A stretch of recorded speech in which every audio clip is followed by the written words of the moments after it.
Amis des amplificateurs opérationnels, bonsoir.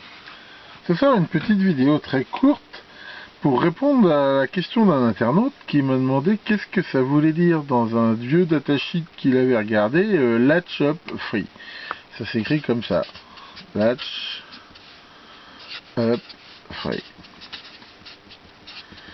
Ça veut dire que ce circuit n'a pas le phénomène de latch up. Alors vous allez me dire, ouais, mais c'est quoi?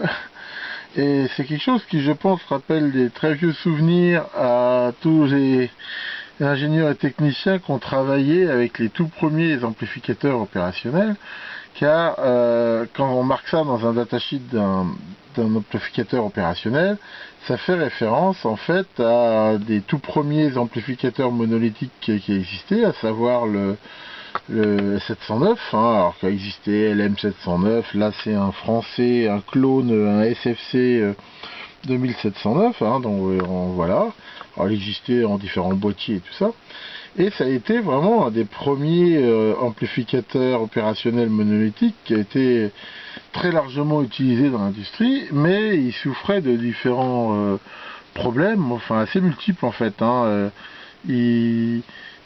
il avait besoin de plusieurs capacités de compensation, il était mal protégé contre les courts-circuits, mais surtout il avait ce phénomène. Alors c'était quoi le latch-up en fait? Sans rentrer dans le détail, voilà un amplificateur opérationnel normal, avec une entrée moins et une entrée plus.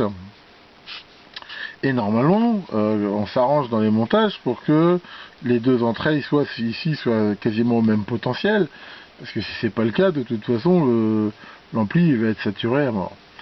Et il avait donc ce défaut qui fait que si à un moment donné la tension entre les deux entrées ici, donc la tension différentielle, devenait excessive, et il se verrouillait et la sortie passait au niveau haut et il était absolument impossible d'en sortir.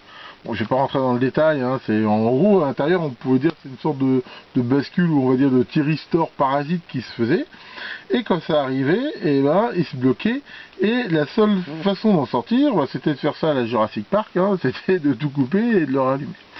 Alors, c'était gênant parce que des fois, le design, on faisait un ampli normal et on pensait pas que ça pouvait arriver, mais suite par exemple à un parasite, là, subitement, d'un coup, par exemple, on pouvait dépasser et entraîner ce phénomène, et c'était très gênant parce que derrière, l'appareil était bloqué, il n'était pas stable et il fallait le faire. Donc à l'époque, il y avait des tas d'astuces, enfin généralement, on mettait une Zener ou une diode, ou enfin quelque chose entre les deux entrées justement pour éviter que ça arrive. Mais ça a tellement, on va dire, un petit peu traumatisé les utilisateurs du 709 que derrière tous les amplis, en particulier le 301, le 741, enfin tous ceux qui sont arrivés derrière, ils marquaient sur tous les datasheets latch up free pour dire non, c'est bon, on l'a corrigé, et maintenant c'est un problème qui existe plus. D'ailleurs, je pense que sur les amplificateurs modernes, même ils ne le marquent plus. Mais c'est vrai que c'était vraiment un phénomène très gênant. Voilà donc pour ce petit rappel historique. Je suis sûr que les gens de ma génération et celle un tout petit peu d'avant, ça leur parlera vraiment, tous ces amplificateurs qui nous ont beaucoup simplifié la vie dans l'électronique au tout début. Merci beaucoup de votre attention et à bientôt pour de nouvelles vidéos.